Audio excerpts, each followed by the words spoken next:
Switch gears to hands-on demonstration. I want to show you a clinical DO case, and I want to do it on a typodont with the camera showing you every step of the way.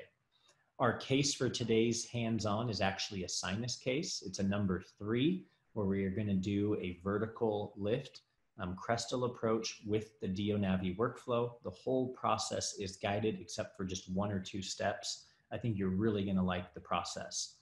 Before I jump into the actual hands-on showing you drilling on the typodont, I obviously need to introduce the sinus parts and pieces. So I want to start by introducing you to the DO flapless crestal sinus kit.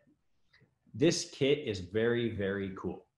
It's very basic when you look at it though, so I'm going to break it down for you. There are essentially 2 sets of drill stops at the very top of the surgical kit. The first drill stops are meant for your 2.0, meaning your initial pilot drills. You can see they are very skinny. They are only going to fit on your 2.0 drill. The second set of drill stops are 3.2 millimeter diameter, which is the size of the rest of the tubes on your drill. And so these are going to be used, the 3.2, for everything after your initial drills. These drill stops will be used on drills, they'll be used on the sinus drills, and even your bone packer. And so these stops, although they're called a drill stop, they're used more than just on your drill stops, okay? Down below, we have what's called the sinus drill. There's 3 of them, a 17 millimeter, an 18 millimeter, and a 19 millimeter length. That's called the sinus drill. There is the membrane lifter, that's this green nozzle. And then there is the handle, they call it the square wrench. This handle helps hold the membrane lifter. And then there is the bone condenser. Those are the components of the sinus kit. Now the sinus kit is used in conjunction with the DO master kit. That's why it's called the master kit, is it works with some of the other DO kits. Now, we have reviewed the DO Master Kit in other webinar series. If you're not familiar with it, please find those and familiarize yourself with that kit. We will not be reviewing that right now. So in preparation for hands-on, we need to understand the DO Crestal Lift Kit, and then understand that the Master Kit is needed with it. Now, I want to show you what the protocol is for the sinus surgery. Now, where I would like our eyes to focus are these gray boxes at the top. Basically, you could break this drilling protocol into 3 or 4 steps. Number 1 is approach the sinus wall. Your surgical kit and drills are used with the drill stops indicated here, 4 millimeter yellow. That corresponds to the 4 and the 4 of the depth stop of the kit. And these drills are used to approach right to the floor of the sinus. Then we're going to create an opening. And when I say create an opening, we are going to use the sinus drills found within the sinus kit, often in conjunction with a drill stop. This particular protocol does not have a drill stop. And we are going to actually create an opening into the sinus cavity. After that is accomplished, the lifting of the membrane is done, and then we're going to enlarge the opening into the sinus and then pack our bone. So I kind of want to break it into those. Let me review those just one more time for you. Number 1 is we're going to approach the sinus wall. So we're going to use the drills of the master kit, the depth stops or the drill stops of the sinus kit, following exactly what the protocol indicates. And we are going to approach very close to the sinus floor. After we've done that, we're going to grab the sinus drills, often with a drill stop. This particular protocol does not require a drill stop. And what I mean by that is the sinus is different levels for every case. So that is custom analyzed in our software. And with that software, they can analyze what depth stop might be needed to precisely get the right length. This particular protocol did not require that. So after an opening is made, you can see that we have patency. Then we're able to use the hydrostatic membrane lifter, which injects sterile saline, teasing the membrane up off of the walls of the sinus. And so after that is done, bone packing can now be accomplished, and then time to put the implant in. So those are the basic steps involved with it. So in the demonstration, you're going to see we are going to be using the sinus kit with the master kit. We're going to be doing these exact steps following the protocol, and that protocol will be accomplished, or we will accomplish that protocol with those two kits, lifting the sinus membrane and putting the implant in, all with a live demonstration. Okay, now that we've reviewed what is the sinus kit, how does it work a little bit, let's go ahead and let's go to some hands-on practice. You all should have your DDA box. We're going to be working on case number 5. So I'm going to go ahead and go over to our visualizer. You'll be able to watch me do a demonstration of that cool sinus kit we just reviewed in action. Okay, so now you're seeing case number 5. Case number 5 should have a dental implant, a surgical guide, all within this little pouch. You're also going to need the typodont that came inside the DDA box, as well as your implant motor and handpiece. I'd also like to remind you that you should have a drilling protocol. The drilling protocol should be seen on your screen, and that is the protocol we're going to be following to actually accomplish the surgical procedure. And so it's case number 5. Number 3 is what it should say on top, just like you're seeing on my PowerPoint lecture. With that said, let's go ahead and get started. So I'm going to go ahead, I'm going to take the surgical guide. You want to confirm a proper seat. I like to push on the distal, on the mesial, and just make sure you don't see any movement. There is a gap here on the mesial and distal. That's just fine. What you will notice, I'm going to zoom in a little bit for this, is it should have good contact with the occlusal table and the buccal and lingual contours especially. Sometimes guides have to be adjusted at the occlusal, but the buccal lingual contour should almost always be a nice, sure fit. So that's a nice fitting guide right there. I like that. With that said, again, like we talked about, we're going to be working with the sinus kit and the master kit. They work in conjunction with each other, okay? So step 1 calls for a tissue punch, referring to our drilling protocol. I'm going to load up the tissue punch, and we're going to go ahead and start drilling. I'm just going to move this pedal a little closer to me. Tissue punch, you're going to push it all the way down. You're going to push, and then I like a little wiggle, and then a push apical, little wiggle, push. Typically, you'll notice the tissue comes out in the actual tissue punch. That's a great feature of the DDA system. A lot of guides, or a lot of tissue punches require you to remove the guide and then scrape that tissue off the bone. This has another punch in it, or another blade in it, that allows the tissue to get sucked up into the drill, which is really, really cool. So now that that's done, step number 2 is going to be the bone flattening drill. And again, I know this by following the drilling protocol. I'm not memorizing this. This is the protocol I'm simply following. The offset is 9, so I'm going to go to the very bottom of that first black line. Again, refer to our other webinars to understand offsets if that's confusing to you. We won't be reviewing that here. So I'm going to go ahead and push that, go to the first black line, come up, and we're done with that drill. Next drill is going to require the tube. Here is the surgical tube. That goes down in the sleeve itself, and then I load up a 2x7. Now here's where the magic starts happening. Notice on the PowerPoint where it says 3. That requires the 3 stopper. Here it is, the small blue 3 stopper needs to go on the drill. In the sinus protocol, they found that 3mm stopper was the right length with the 7 drill to get you right to the floor of the sinus. So that's the right stopper we're going to use right there. Okay? I'm going to go ahead and try to angle this typodont a little bit more so you can see this a little bit more meaningful. So again, We're going to take this, we push it to the bone, with it seated on the bone.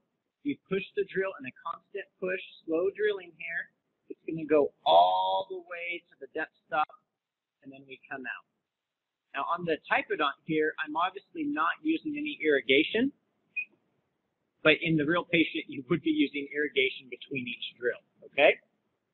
I'm going to go ahead and put the 2.7 away and take the 2.7 by 7 is now my next drill. Also, the 3 stopper. And again, how do I know 3 stopper? It shows it right there on my drilling protocol. Okay? So I'm going to grab the 3 stopper. I'm going to place that on the drill.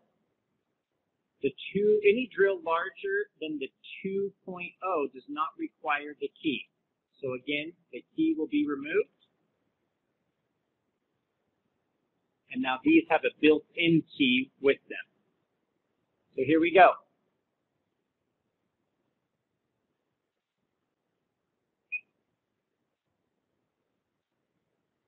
All the way down and up. Now we're going to use the 3.2 by 7 with the same stopper, number 3 stopper. The stoppers are all found in the Sinus kit. So here we go, 3.2 by 7 with a 3 stopper. Beautiful. Now we're going to change from drills within the master kit to drills within the Sinus kit. These are called the Sinus drills. They're asking for the 18 length and the number 3 stopper. Now you'll notice in the bottom gray area of my drilling protocol, it says Sinus drill 10 RPM. So I'm going to change my speed to as slow as it goes. Some motors don't go to 10, but put it as slow as you can go. Mine goes to 20, so I'm going to do this at 20, but this is a very slow drilling. And these are what I refer to as the Sinus pushers. So again, I have the 18 drill with the 3 stopper. And once again, sorry to sound like a broken record, but the 3 stopper, I know I'm using that because the drilling protocol says it right on the picture. So here we go. This is going to look really slow. And this is kind of pushing the bone out of our way. Lots of pressure. You kind of saw it push and drop in there. Come out. Beautiful. Okay, now we're going to use the next Sinus drill. It is still a 3.2 diameter, but it's 1 millimeter longer. So this is the 19 drill with the 3 stopper, which gives me 16 overall. And it's just going to follow the exact path that the one before went to, but just a little bit deeper to make sure the sinus is patent, so the hydrostatic water will actually make it through. Just like that. Awesome. Now we're ready to hydrostatically lift the membrane. So the guide will come off.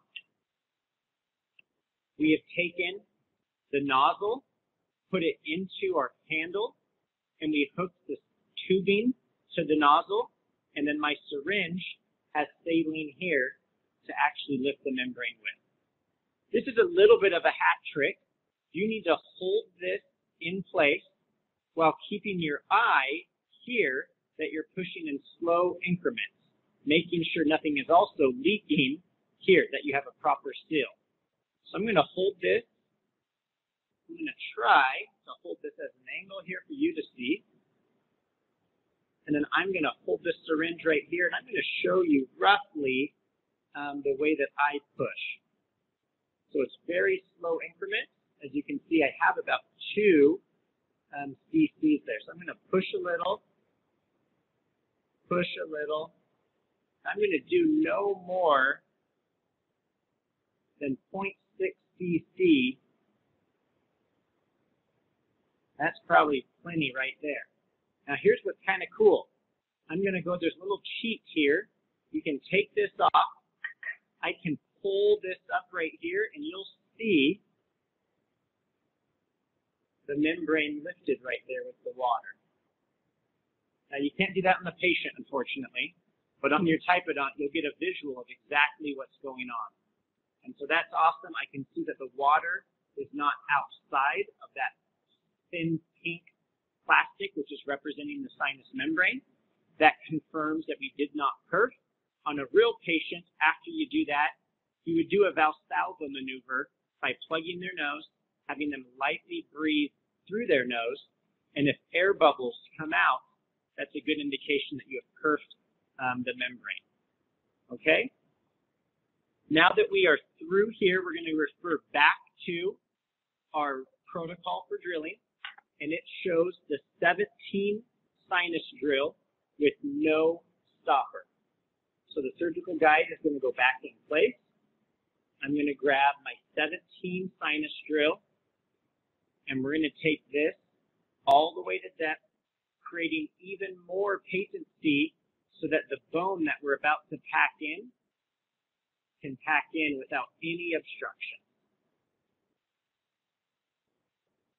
Okay, now's the fun part. It's time to pack bone. I'm going to go ahead and pull that off. I have some cotton that has been pulled off of a cotton roll. This is going to simulate our bone so that you can see this in action. I'm going to set that right there just so you can see both of those things in your view. This is our bone condenser. It also receives a depth stop to ensure that you do not go too deep and hurt the sinus membrane. So if you refer again to our drilling protocol, you will see the number 10 stopper is indicated. So I'm going to put the 10 stopper on there, and that acts as a depth stop so I do not pack bone too deep, harming the sinus membrane. So for cotton, I like taking just these little cotton pickups and bringing the bone and packing it in. I will show in later videos in just a minute how I actually transport my bone graft material. So I'm taking this, holding it there, and I'm packing this in. And again, the point of the depth stop, I'll angle this a little, is not to allow that to go too deep. It'll stop you when you get at the final length. Otherwise, you could theoretically push this very deep, thus perforating the membrane. Okay? So we will continue packing bone. People always ask, how much bone should I pack? My personal rule of thumb is if you're going to do a sinus lift, you better get at least 0.5 millimeter in there. If you went through the effort of going and engaging the sinus, lifting the membrane, I think 0.5 millimeter or 0.5 cc of bone is a great amount of bone to put in there. On some larger lifts, you might even consider packing 1 cc of bone. What's great, though, with this procedure is you can take a PA along the way, and you can visually see the graft and the height of it, which might be a good indication for you of how much more you might need. I personally use a synthetic bone that is radio opaque. That radio opacity makes it very clear to visualize all of my bone graft material. If you're not using something that's very radio opaque, like cadaver bone or bovine bone, those are a little bit more ambiguous to decipher on a PA where your bone graft is. With cotton, who knows how much you're supposed to pack? I think you just keep packing until you're sick of packing. And I'm about sick of it, so this will be my last one. Again, clinically, we would take a PA here, we would look at this. If we feel comfortable with the amount of bone that we have in there, we're going to go ahead and proceed with our protocol of putting our implants in. They do recommend using this other end and helping stir the bone. So they recommend the 9 depth stop for that. There's the 9 depth stop. You push this in, go to depth, and you kind of wiggle it around, helping the bone disperse evenly and not maybe be heavy on one side. Again, you're seeing that visual on your drilling protocol. So the bone pack is done. The hard part is done. All we need to do now is finalize our preparation of our osteotomy, and then we can put our implant in. So surgical guide goes back in. Per my drilling protocol, it wants me to use a 3 8 by 7. It says optional because that's all dependent on what bone density you think might exist. I'm going to say, yes, I want that. 3/8 by 7. There is no depth stop used here. So I'm going to go ahead, push that all the way to length. Nothing too exciting to see there. That's my final drill. Now with that final drill done, I could use the abutment profile drill. Again, we talk about that in other webinars. I'm going to not use that today because I'm not putting an abutment in at this time. This will just be either a 2-stage or a 1-stage, maybe a healing abutment, but not like a custom abutment or anything like that. Now it's time to put our fixture in. I'm going to load up my implant connector, and I'm going to open up my dental implant here. Again, you hold 2 fingers there. Kind of see the half moon shape right there. So 2 fingers there. Pull it open. Take off the blue cap. And there's your implant. These are obviously dummy implants. That's why they're green. And I'm going to go ahead and load the implant up. I like to push and wiggle just a little bit to get it to drop. Once it drops, it should come out nicely just like that. And I think that's autofocusing. There it goes. So you're kind of seeing that in action. Now I'm going to go ahead and place this in through the surgical guide. This should drop in the majority of the way. Now we're going to go ahead and we're going to run our drill. I can tell the camera can see, but I can't see, so that's good at least. This particular type of knot is being a little bit difficult. It doesn't like my torque. I'll go ahead and show you right there how I'll finish this out with a torque wrench. So again, I'm going to load this driver back into my implant. And then I'm going to get my torque wrench, and we will finalize the torque wrench. Good to have primary stability. These typodonts often make things a little tighter than they actually should be. So bear with me as we tighten this down. And as I get close, I'll show you where the depth stop is on our actual surgical guide. I'm glad I used that final drill and didn't skip it because it would have been way too tight. So I'm approaching the depth stop. You can see that little ledge. I'll try to point that out for you. That little ledge up there needs to be flush with the surgical guide. I'm sorry that autofocus is a little tricky, but I'll have you keep an eye on that as I tighten this. A little closer.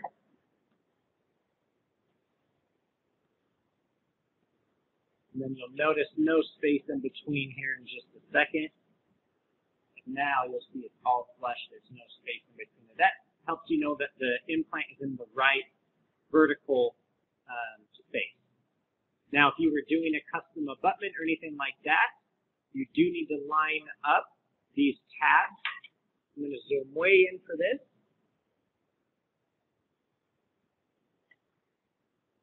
So you do need to line up this tab with this wing. That little silver tab right there is lined up with the blue wing of the guide sleeve.